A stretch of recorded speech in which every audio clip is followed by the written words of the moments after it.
আসসালামু আলাইকুম সুধী। দূরের কাছে যে যেখানে বসে এই মুহূর্তে ভিডিওটা দেখছেন তাদের সবাইকে মাহফুজা কিচেন ভিডিওতে ওয়েলকাম। আজ ইলিশ মাছের মাথা দিয়ে লতি রান্না করব, চচ্চড়ি করব আর কি, একদম মাখো মাখো।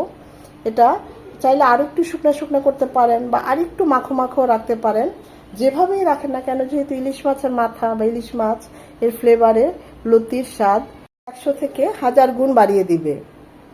খুবই সহজ, অল্প মশলা অল্প তেলে রান্নাটা করেছি, আজ সেটাই এখন আপনাদের সাথে শেয়ার করব।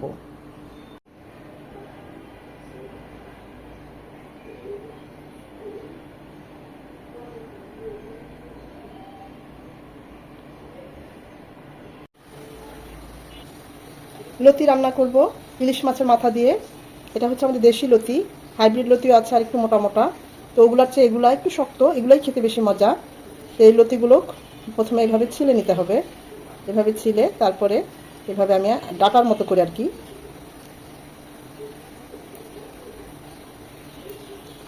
আঁশগুলো ফেলে দিতে হবে। উপরে দেখবেন আঁশ থাকে, এরকম এরকম মানে লতির যে আঁশগুলো এগুলো থাকে, এগুলো পরিষ্কার করে নিতে হবে খুব ভালোভাবে।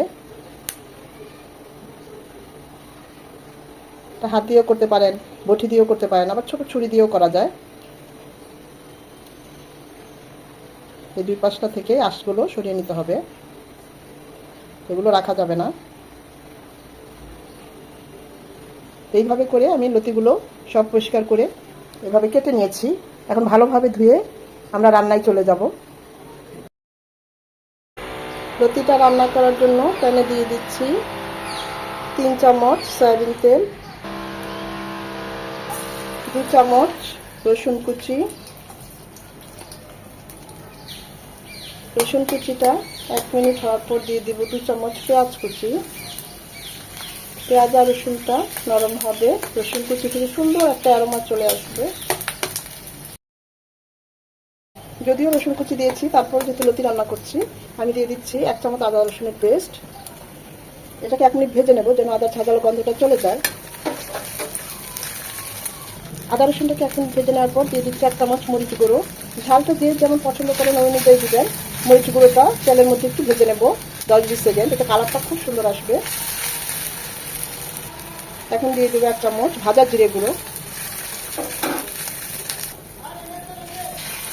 ফুটানো পানি দিয়ে মশলাগুলো ভালোভাবে কষিয়ে নেব। আমি এখানে হলুদ গুঁড়ো দিলাম না, আপনারা চাইলে দিতে পারেন। যেহেতু লতি আমি মাছের মাথার মধ্যে, ইলিশ মাছের মাথার মধ্যে হলুদ মরিচ আর লবণ দিয়ে মাখিয়ে রেখেছি, এখানে আর দেবো না, লতি কালারটা নষ্ট হয়ে যাবে। মশলাগুলো ভালোভাবে কষিয়ে নিতে হবে। আসলে মশলা কষানো দেখলে বোঝা যায় রান্নাটা কেমন হবে। মশলা কষানো হয়ে গেলে দিয়ে দেবো ইলিশ মাছের মাথা। এখানে আমি 3টে ইলিশ মাছের মাথা নিয়েছি, মাছগুলো খুব ছোট ছোট, আমার লতিও অল্প, ওই অনুযায়ী নিয়েছি। মাথাগুলোকে একটু কষিয়ে নেব মশলার সাথে। 1 টেবিল চামচ পানি দিয়ে দিচ্ছি মাথাগুলো ভালোভাবে কষিয়ে নেওয়ার জন্য। আমি মাথাগুলো ভেঙে দিই নাই, কাটা কাটা হয়ে যাবে, আমি আস্ত মাথায় দিয়েছি, কাটা কাটা হলে খাওয়া যায় না। 2 থেকে 3 মিনিট মাথাগুলো মশলার সাথে কষিয়ে নেব। আমি অবশ্য মাঝে উল্টিয়ে দিয়েছি, মাথাগুলো নেড়েও দিয়েছি।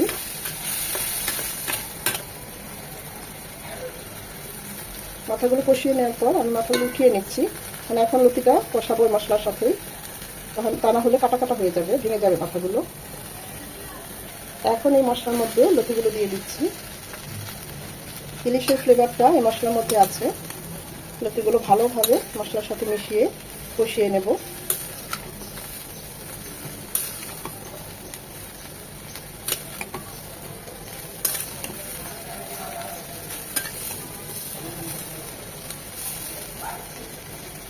তিন থেকে 4 মিনিট কষিয়ে নেব। মাঝে অবশ্যই আরেকবার নেড়ে দিতে হবে।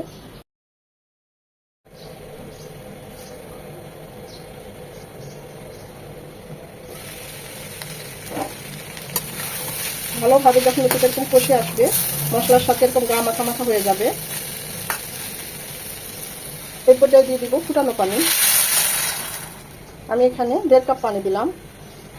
লতিটার মাছ মাথাটা সেদ্ধ হবে, সেজন্য আপনারা চাইলে পানির পরিমাণ আর একটু কমিয়েও দিতে পারেন বা বাড়িয়েও দিতে পারেন। এই পানিতে লতিটার মাছের মাথাটা কুক হবে। পানিটা ভালোভাবে বলক চলে আসলে 2 থেকে 3 মিনিট পর দিয়ে দিব ইলিশ মাছের মাথাগুলো, ঝোলের মধ্যে ডুবিয়ে দেব।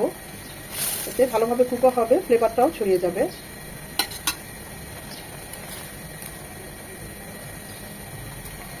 কাঁচামরিচ 3টা মাঝখানে কেটে দিয়েছি ঝালটা বের হওয়ার জন্য, সেটা দিয়ে দিচ্ছি। দিয়ে দিচ্ছি লবণ। আমরা কিন্তু মাথাটা যখন ম্যারিনেশন করেছি হলুদ মরিচ দিয়ে, তখন একটু লবণ দিয়েছি, তাই লবণটা বুঝিয়ে দিতে হবে। একদম মাখা মাখা শুকনা শুকনা হবে। 7 থেকে 8 মিনিট কুক হবে। মাঝে অবশ্যই আরেকবার নেড়ে দিতে হবে, যে পর্যন্ত লতিটা পুরোপুরি সেদ্ধ হয়ে না যায়।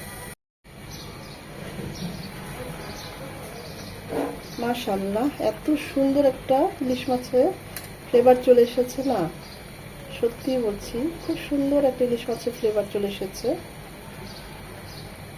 এই পর্যায়ে লবণ ঝাল সবকিছু টেস্ট করে নিতে পারেন। দিয়ে দেব আরো 1/2 চামচ ভাজা জিরে গুঁড়ো।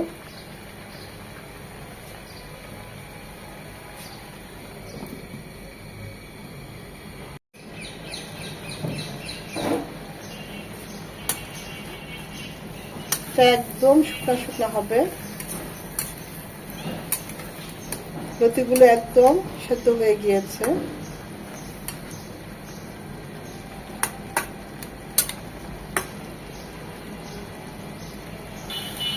এখন আর ঢাকবো না, এই চুলটুকু এভাবেই নেড়ে নেড়ে মাখিয়ে নেব। খুব বেশি নাড়ার দরকার নাই, তাহলে একদম লতিটা ভর্তা ভর্তা হয়ে যাবে।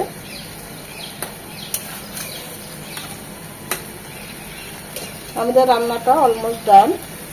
অসংখ্য সুন্দর একটা সুঘ্রাণ চলে এসেছে, দেখতেই পাচ্ছেন কতটা লোভনীয় হয়েছে।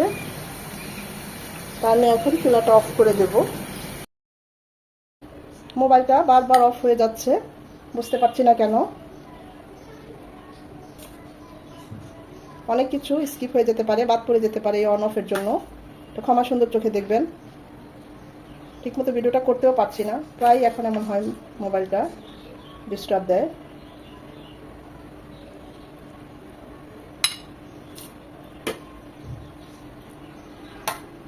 নিজেও অতটা মোবাইল সম্পর্কে বুঝি না।